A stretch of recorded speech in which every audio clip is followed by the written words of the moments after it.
Thanks for coming and being part of today's session. Gary and I are going to kick us off by talking about some broader housing issues for people with learning disabilities before we hand over to Darron and Tracy to talk more specifically about homelessness and Darron's experiences. So I just wanted to start us off by thinking about where people with learning disabilities live. We know that there's around 1.5 million people in the UK with a learning disability, so that's quite a significant number of people. And a majority of them live at home with family and friends. After that, it's living in registered care homes or supported living accommodation. People face a huge amount of challenges around what's available locally to them. So this isn't always their preferred option. And it's sometimes because there aren't other things available for them locally. Gary. Yes, and Article 19 is about living independent and being included in the community. People can choose where they live and with who on an equal basis with others. A range of options in terms of support to live and be included in the community and to prevent isolation and segregation from the community. Community services and facilities for the general population are available on an equal basis to persons with disabilities and are responsive to their needs. So the people with learning disabilities that we work with tell us that human rights are really important, and we think this article from the United Nations Convention on the Rights of People with Disabilities really sums up what we're trying to promote for people. There are lots of barriers that get in the way of people living a good life and to housing. People are often disadvantaged in terms of education, opportunities to work, benefits in the welfare state, their status and ability to participate in their local community. People are more likely to live in poverty and face significant health inequalities. And people with learning disabilities have a significantly lower life expectancy than non-disabled people. And are often at greater risk of dying from avoidable causes. We've been part of some research recently around people's experiences of renting when they're on the edge of social care, so people who receive very little support, and we've been doing that with a number of partners, including the University of Bristol and York. Some of the key themes in that were that the housing shortage significantly impacts people with learning disabilities who find it really hard to find a suitable property to rent. Social housing is often a preferred option for people with learning disabilities, but they find it very difficult to access this sector. People with lower support needs or labels like mild or moderate learning disabilities are often overlooked when trying to get a property, and priority is given to people with high support needs. So there's quite a significant group of people there who never quite make their way up that priority list. And families are often relied upon to fill in gaps within services and provide practical and emotional support to people when they're trying to rent a home.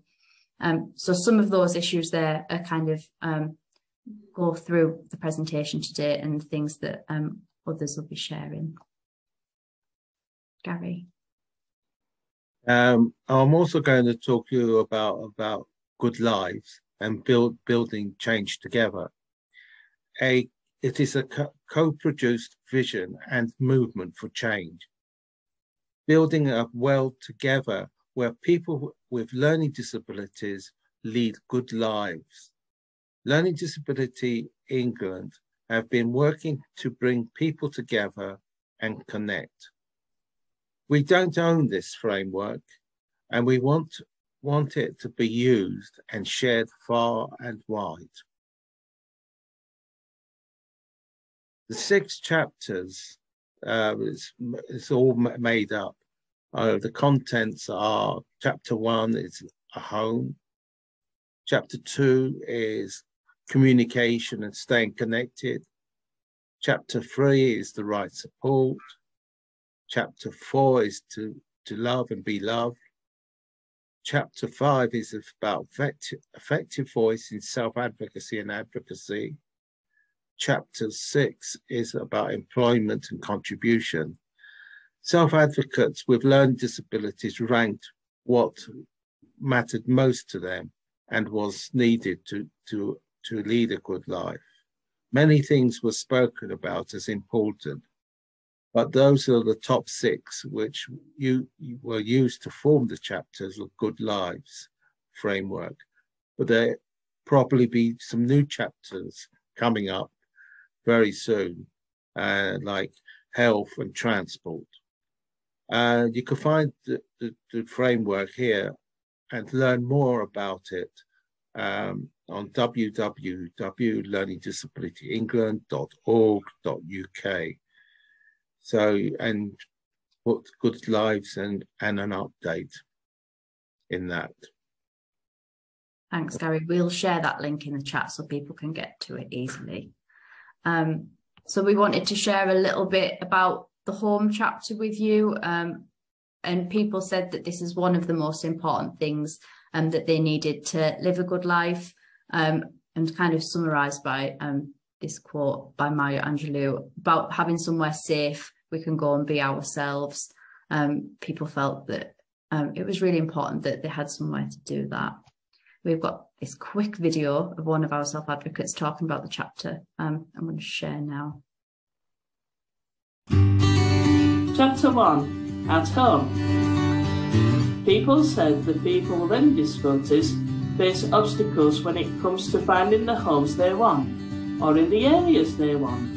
Initial ideas for change include finding a home for someone with a learning disability should be needs-led. It should be all about finding the right home for them. To support this and make sure enough of the right homes are available, the government should make more new affordable homes available to people with learning disabilities and autism. Investments should be made so people with learning disabilities and their families can get the information they need to access the housing that suits them.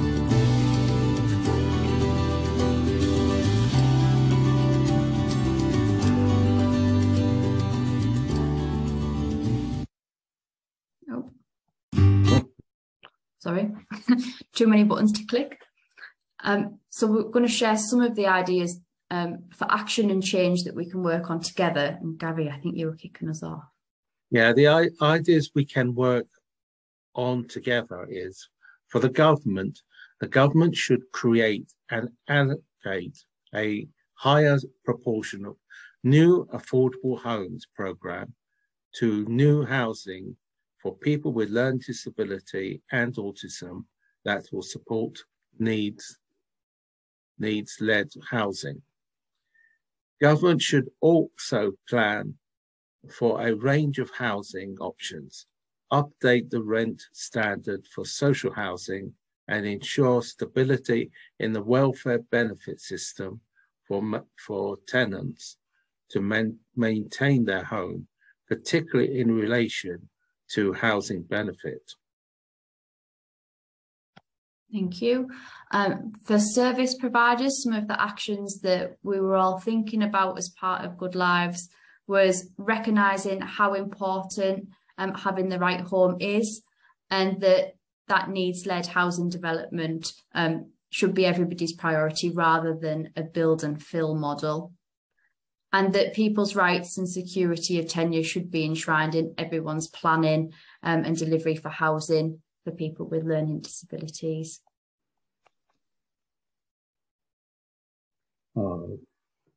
Commissioners, local councils should make sure all housing options meet a set of core standards for the options and quality available to people alongside rights, including the real tenancy test. funding should be available which supports people to live good lives, fosters independence and contribution. This should be in addition to money that pays for personal care. So that was a really quick run through of some of the actions. And if you want to read more about them or be more involved, we've got a housing session coming up, which I'll share the link to, or you can read more about it in the framework document. So just quickly for us to finish up on, what do we know about homelessness for people with learning disabilities? There isn't a lot of research around this or statistics, and what we do know is often people are hidden within wider statistics or being misclassified. So it's really difficult for us to know the exact numbers of people with a learning disability who are homeless. But the research that we do have suggests that it could be up to 30% of people who are homeless could have some kind of learning disability or autism. And we can see when we look at some of the statistics from local authorities that there's been an increase in the number of households where there is a person with a learning disability who the local authority owes a homelessness duty to. And that's quite rapidly increased from 2018 to 2021, which is the latest figures that we have. And similarly in Scotland, the number of people who were recorded there as having a learning disability has increased. The Scottish Commission for People with Learning Disabilities found that there'd been a real upward trend in the proportion of applicants who had support needs around basic housing management and independent living skills. So we know that there are a lot of people who do need support around homelessness, but it's often something that isn't discussed or researched. And I'm going to hand over to Tracy and Darron now to tell us a bit more about what they know. Oh, thank you, Rachel. Darron, could you just flick your microphone on, because we're going to need you very, very soon. So my name's Tracy Hammond. I work for KeyRing, and I have got Darron, who's just got his microphone on in time to introduce himself. I am Darron Heads, and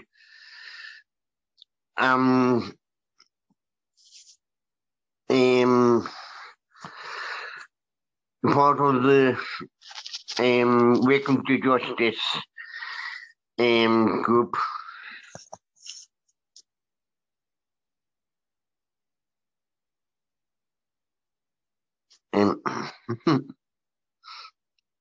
I'm also from Doncaster.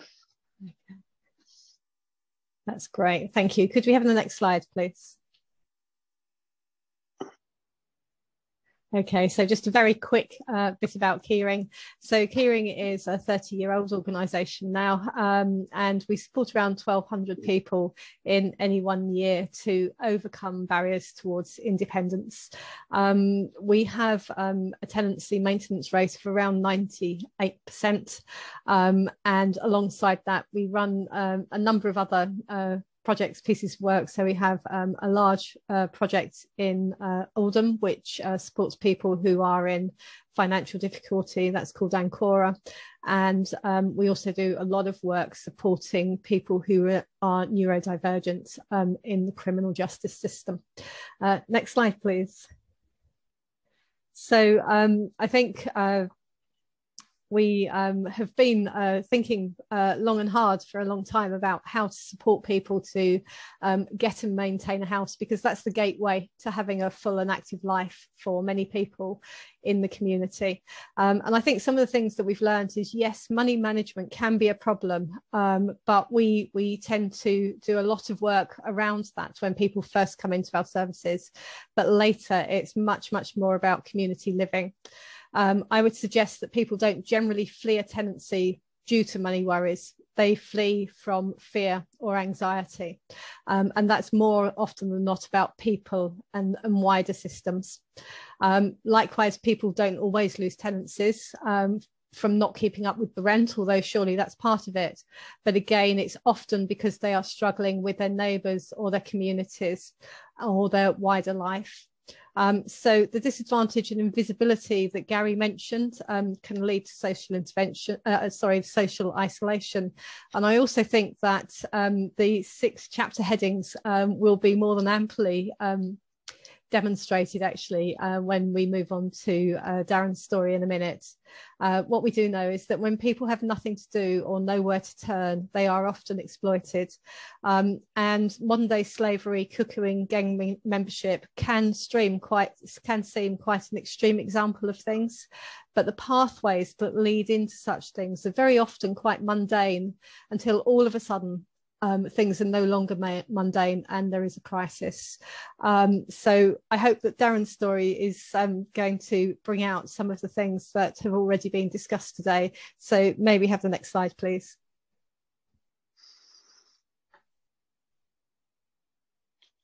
Okay, so Darron, that's a brilliant picture of you.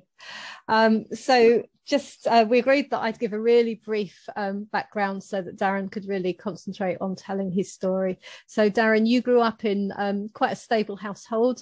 You grew up with your mum and your stepdad. Your disability was known to social services.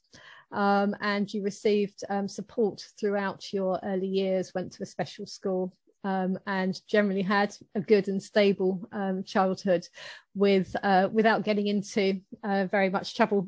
From what I can understand talking to you, you were kind of quite a model pupil and model citizen.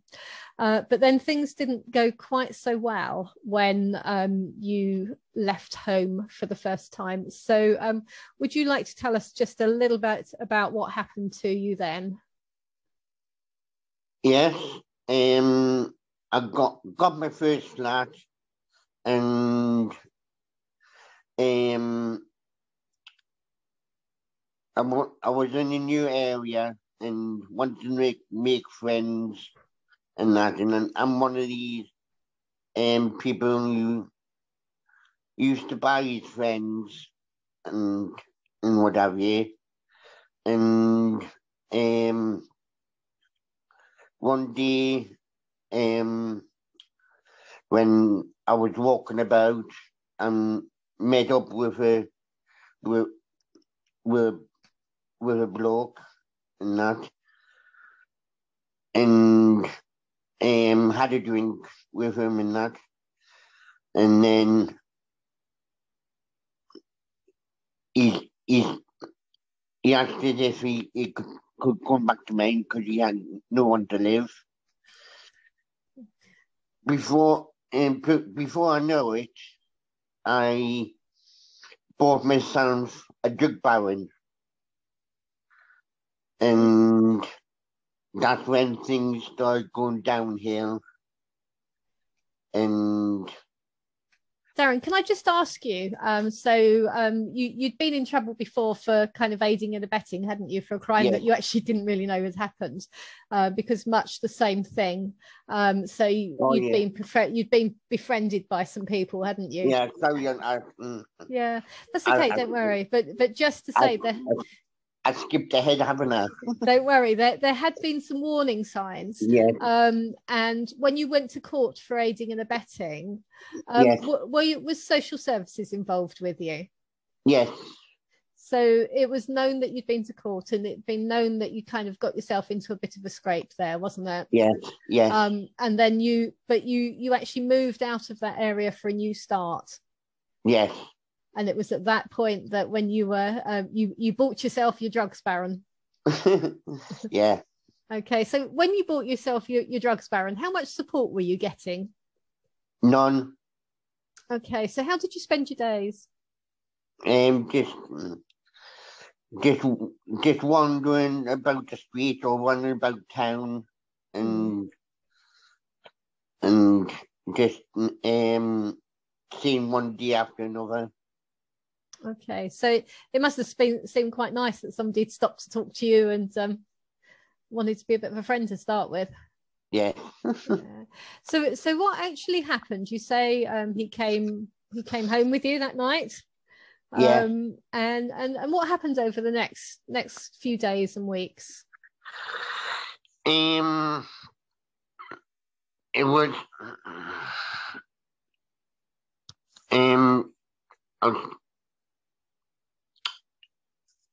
he started he started going out a lot. Then he then he stayed in a bit, and then I started getting a few more people coming to my door, and because he for different deals or for different drugs, what Darron, he was. Yeah. Then there was a moment where he got you to start delivering stuff, didn't he? Yes. What happened then? I went to a specific location, and I was standing at a bus stop, and someone came along and took the envelope off us, and before I knew it, the police won took us, and I got arrested for possession of Class A drug and supplying. Yeah, so at that point, your flat was being overrun. You'd got more than one person living in the flat with you. Mm-hmm. You were being pretty much coerced into delivering drugs across the community. At this point, you've told me your neighbours have already had a go at you and told you that unless something happens, they're going to complain. And there you are, standing in front of a policeman. Why didn't you tell that police officer? Because I was afraid for my life, and I was afraid that it would become back if I told the police, and I didn't know how to tell them or how to get myself out of the situation without me being hurt. Yeah, and I think many of us, if we were in your situation, would have been feeling the same right then. So do go on and tell us what happened next. One morning I had an early wake-up call because my place got raided, and I got taken to the floor and riptide and read my rights. And then I was bunged in back to the van with all the with the rest of the people who were in my flat.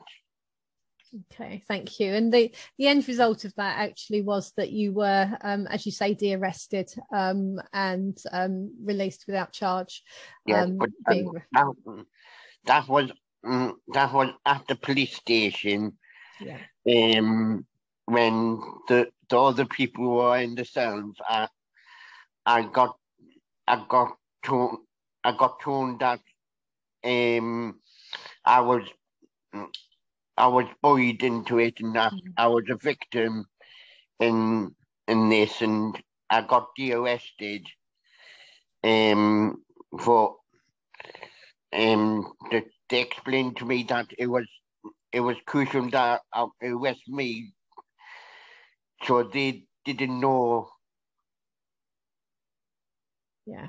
For your safety, it was crucial that you were picked up with the rest of the group. Okay, what happened to your property? I lost that because the council had been notified through the police that the place was drug related, So the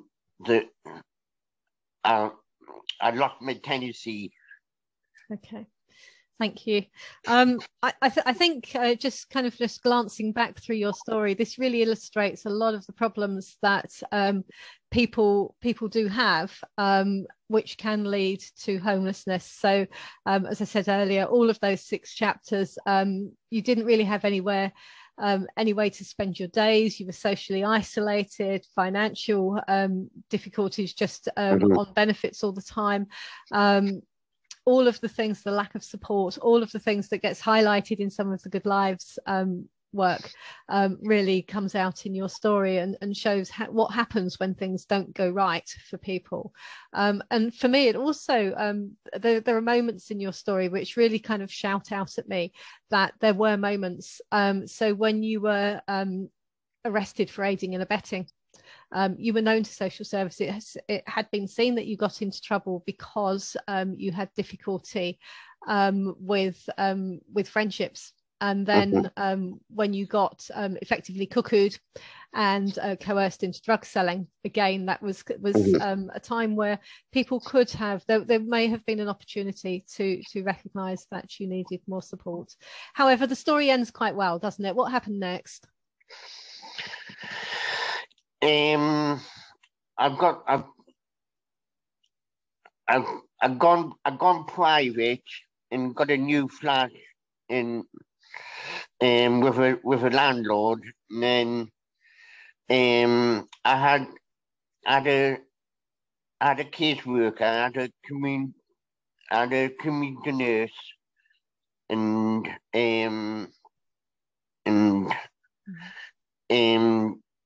she said she knew an organisation who could help us, so she arranged a meeting with KeyRing, and I met this lady called Darron who interviewed me and said there was a place for us in Bentley, and I could go into a network, and that's when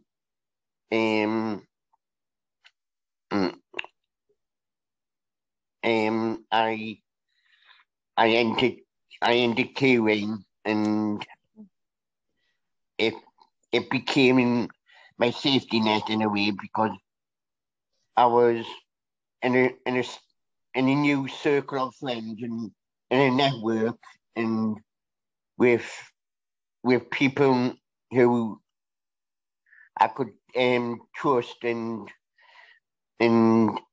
be my friends without getting into trouble. Yeah, that's great. And actually some of the travesty really is that KeyRing is a low support service. We don't provide people 24 hours support. We support people in their own homes, just with the essential things. But what we do is we work really hard to support people to be involved in their community. Okay, next slide, please. And thank you, Darron. Okay, so just to finish off with some real quick whiz top tips. So I think there needs to be a real recognition that learning disability can make tenancy issues much more complex for people. This is partly because people tend to be already coping with everyday life at the top end of their coping ability, so that when things go wrong, there's less contingency there. And so, you know, giving somebody a phone number or something like that just doesn't really cut the mustard.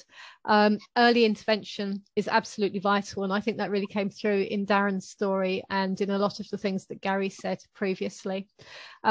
My personal bandwagon is that Care Act eligibility isn't a reliable indicator of vulnerability. So a lot of people who don't receive Care Act support actually really struggle in the community to make friends, to fill their days well. And it's when people are sort of cast around without very much to do that they can become victims to everything from cuckooing to modern day slavery, etc. I think too, it's really important to understand how disabilities play out. I think very often there can be, you know, well, we told them, or we gave people this information, or we gave them the phone number. So I think that's one thing that, you know, people find it incredibly hard to follow up and follow through and follow processes. The other thing that as professionals we need to understand a little bit more about things like theory of mind, and understand that not everybody sees things in the same way as we do, and not everybody actually understands what has been implied within conversations. Accessible language is really important, and within the notes that will accompany these slides there is a link to some information there. I think really understanding community, the strengths within community, is absolutely key. Darron tells the story of how when he was plugged into the community, his life took a turn for the better, and I think it's absolutely vital too that everybody connects and talks, and you know, we don't all try and do our own piece in isolation. So next slide please, and I think that's just a thank you for taking the time to listen to us today.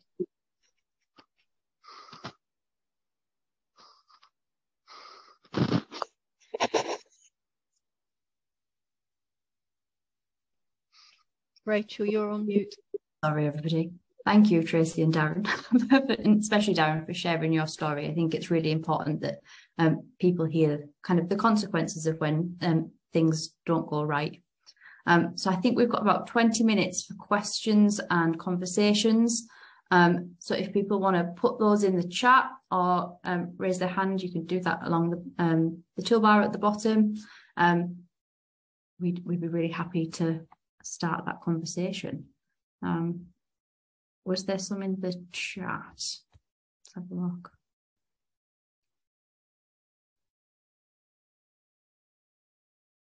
There's lots of people saying thank you in the chat, Darron. I don't know whether you can see.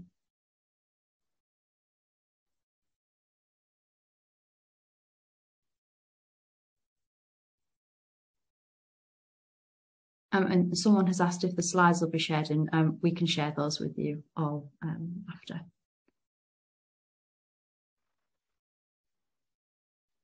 We had a question, Rachel, which came through before the session, which was about whether people, whether you think that we need more specialist housing and homelessness support services for people with learning disabilities, or whether it's more important that mainstream housing and homelessness services are accessible to people with learning disabilities. Gary and Darron, do you guys have an answer for that? I personally think we need houses everywhere, as well as urban areas. We need housing in rural and coastal areas. There's a shortage of housing around the country, and we need it to be affordable and accessible. Where I live on 5 flights of stairs in where I live, and I'm also an epileptic, and it's an effort going up 5 flights of stairs. But to try and move, it will take probably 3 years, even if I'm on the waiting list, which is I had some help from East Kent Mencap.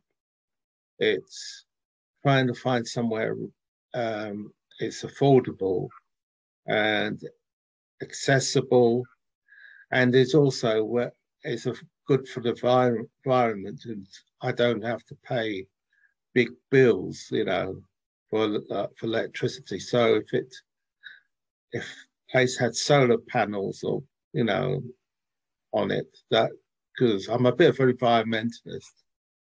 So what about, Gary, what about services that provide housing and things? Should they just be for people with learning disabilities, or should they shouldn't be just specialised groups for people with learning disabilities? They should be part of the mainstream services. I want a life, not a service. But I think housing associations and how housing estate agents need to have an input into this. Oh, Darren, you've disappeared off my screen. I don't know if you're still there and if you want to share what you think, or Tracy, if you've got an opinion.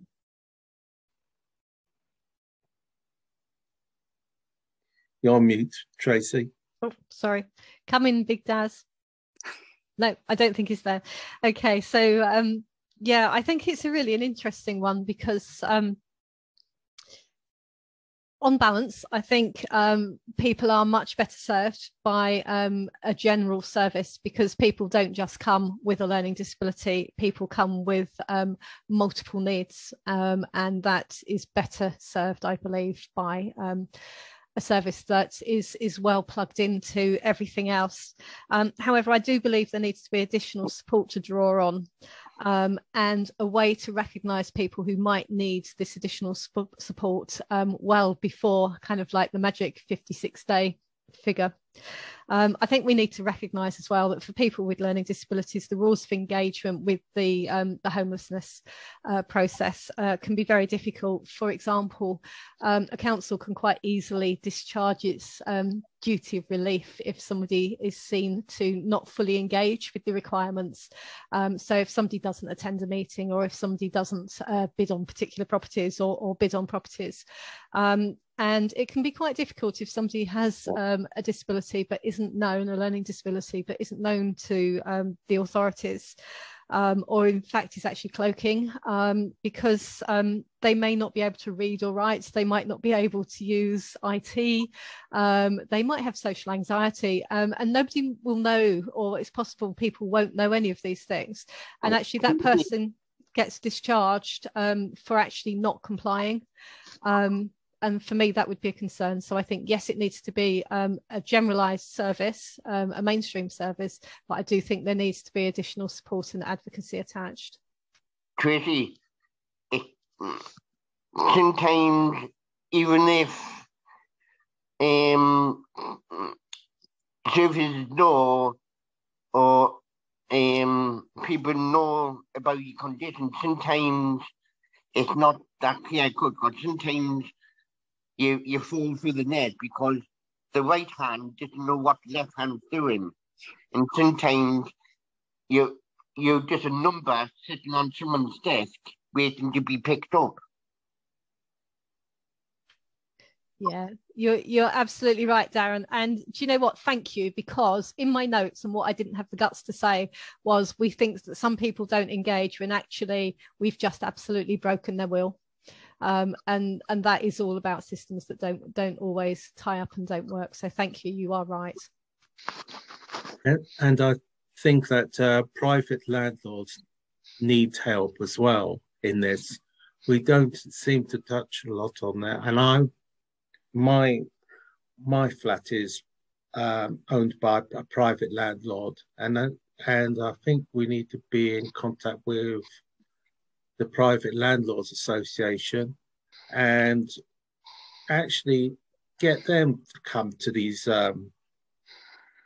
videos, you know, Zoom links, and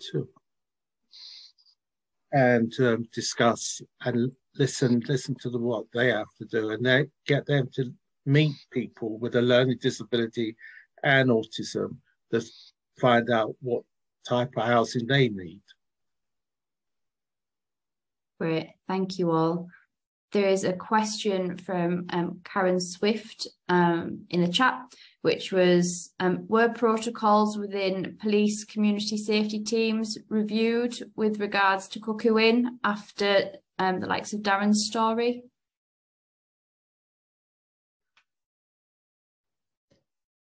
Not as far as I know.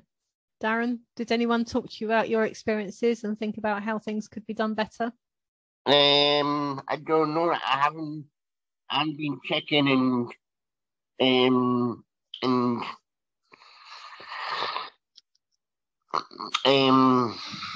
I'm actually been replying because I have, with my dyslexia, I sometimes struggle to type. I was trying to do it earlier when I went off screen, but when I put my dictaphone on, it knocked everything else off. So that's why I disappeared. But I came back on because I couldn't do what I was wanting to do. Okay, yeah. So it sounds to me as if Darron wasn't followed up. And I know there's quite a lot of work going on at the moment, particularly people like National Autistic Society are doing quite a lot of work around cuckooing and gang violence, gang membership, which may sound very different, but they have their roots in that coercive control kind of approach to people. But at that time, no, Darron didn't really have any, there was no protocol. Sorry, I'm just coming in. I put my hand up, so it's my question. Before I moved to Glasgow, I was the Rough Sleeper Services Coordinator with Brighton and Hove City Council. We had a big issue with cuckooing, but there was a really robust policy between the police and the community safety teams and the housing, who took a more sympathetic view because of that robust. We had a lot of issues with, as you say, gangs, and we had county lines targeting young people, but also targeting vulnerable people, either with physical or learning disabilities or other disabilities. But it was a problem that we encountered. But again, a policy had to be developed that was quite robust. So there was, solid like case planning around someone, so they got the wraparound support, and they also got moved somewhere that was appropriate and to keep them safe, which was, sounds like you didn't have that, Darron, and that, but thank you for sharing your story. Thanks, Karen. Ruth, you've got your hand up. Yeah, sorry, couldn't work out how to do that for a second. So yeah, I work for a homelessness charity, and we found that, so commenting a bit more on what we were saying previously, but I think what's really important is at the point when somebody presents as homeless or is found to be rough sleeping, that I think there needs to be a lot more kind of training, awareness, advocacy at that stage, because we have found that people sometimes come to us. So we're a hostel, we're a 50-bed homeless hostel, and somebody may have a learning disability, or that may have been undiagnosed, and then that kind of comes up. And actually, this is a really, really unsafe environment for people who have a learning disability, or it can be. It's not necessarily going to be, but it can be. I think some of the things which Darron was sharing around, the financial exploitation and being sort of cast into different types of kind of illegal activity, that is something which we have seen happening here, and it's really tough. And you think it's something which should have never really happened. That person never should have come to this kind of service. I think once you're sort of in a service, or you're in a pathway of something, so it's in a rough sleepers pathway or vulnerable pathway, it's very hard to kind of out, and it's very hard to get other people to kind of feed into that and to sort of add support and to consider that there might be better alternatives. So yeah, we had a particular gentleman who it of effort for him to move out into a more suitable place and get the right support needed, because he was kind of almost pigeonholed into this service and what that meant, and it wasn't great. So I think identification at the early stages of what people actually need, and I think sometimes once people are somewhere, it's very hard to then make that change. Thank you, Darron. That was really it saw some similarities there with some people I had known and worked with, and it sounds like you're now doing amazing things, which is great. It's really, really great to hear from you. Thanks, Ruth. Does anybody want to respond to that on our panel, or shall I jump to the next question? I'll find the next one. Shirley in the chat is saying that they're interested in looking at training our practitioners to understand and support people who are neurodiverse, and also managers for staff who might be on the spectrum. Do we have any advice on where to go for this?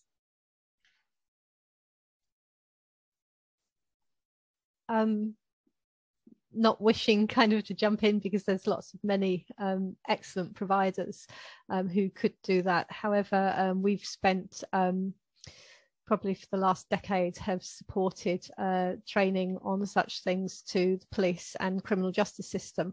Whilst I'm not for a moment suggesting that, you know, everybody who is in insecure housing is going to end up in the justice system, the issues people face and the things that practitioners need to know will be very similar. So it wouldn't take much for us to adapt that to a semi-bespoke package for that group of people. I think there's a lot of self-advocacy groups as well who would be really useful to connect with. We'd be happy to help you find any local ones to you that might be useful. Lots of them do training as well. It's kind of core designed and delivered. So there's lots of options, I think, of places to go and people to talk to about that. And you can find a lot of them on the self-advocacy map, which is was run by Sunderland People First and Sheffield University. Yeah, Anna might be really helpful and stick that in the chat for us if she can. Let's see, who else have we got in this chat? Sam Clark, did you have something you wanted to say?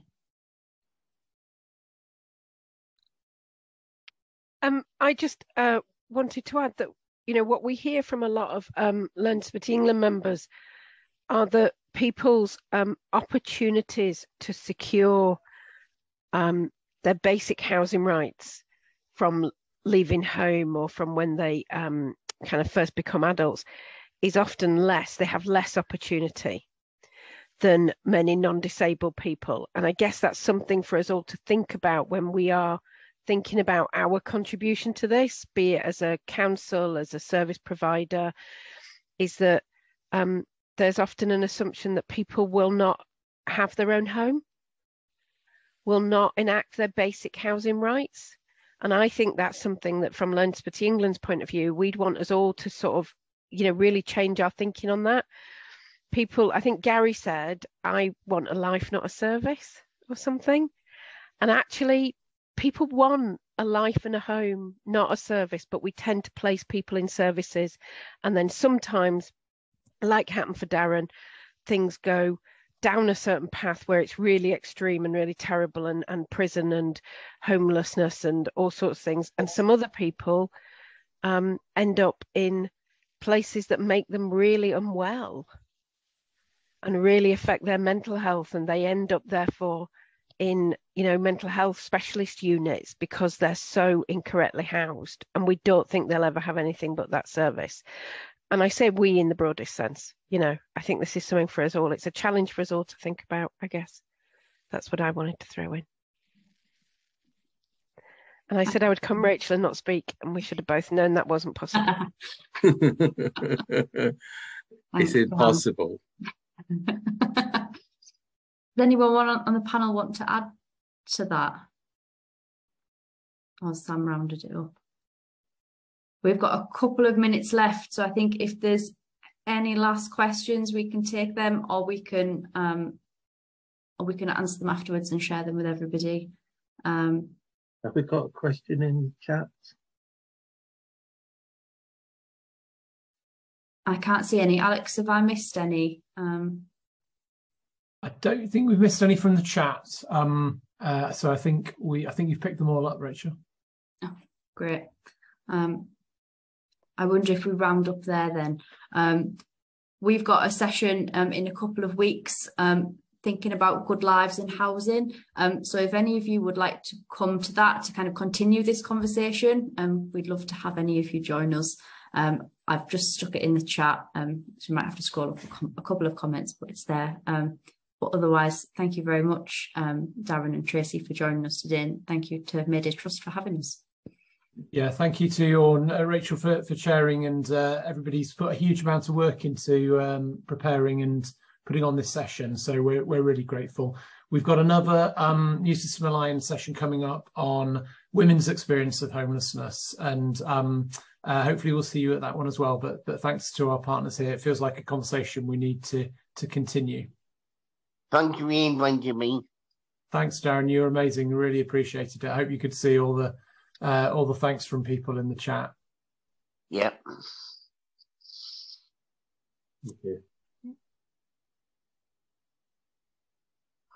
I think all that remains for us to do is for Tabby to end the call, and we'll say goodbye to everyone. Thank you. Right. Thank you. Bye.